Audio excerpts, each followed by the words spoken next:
حضور اسلام میں قبر پکی بنانے کے بارے میں کیا حکم ہے؟ نہیں بنانی چاہیے. کیا اس بات کی اجازت ہے کہ قبر کو پکا بنایا جائے یعنی اوپر سے پختہ کر دی جائے؟ قبر میں بتاتا ہوں حضور برائے مہربانی اس کی وضاحت. قبر پختہ نہیں بنائی جاتی، قبر کچی ہوتی ہے.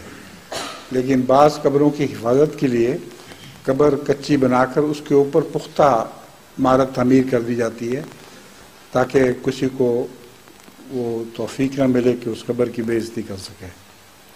تو اسی لیے رسول اللہ صلی اللہ علیہ وآلہ وسلم کی قبر اگرچہ خود قبر کچی تھی، لیکن بعد میں جب یہ خطرہ پیدا ہوا کہ کوئی منافقین ہو یا شیاطین بیرونی جو صلیبی جنگوں میں آنے والے، وہ رسول اللہ صلی اللہ علیہ وسلم کی قبر پر بد نیت رکھتے تھے کہ اس کو کھیڑ کر اس کی بے عزتی کریں.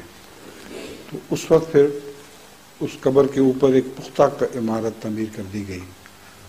تو قبریں اپنی ذات میں کچی تھیں اس کے نیچے، مگر ان کو حفاظت کی خاطر ان کے اوپر پختہ عمارت تعمیر کی گئی. حضرت مسیح موعود علیہ السلام کی قبر دیکھیں جی وہ کچی ہے. جی. جماعت میں رواج ہے کہیں پختہ قبر نہیں بناتے ہیں.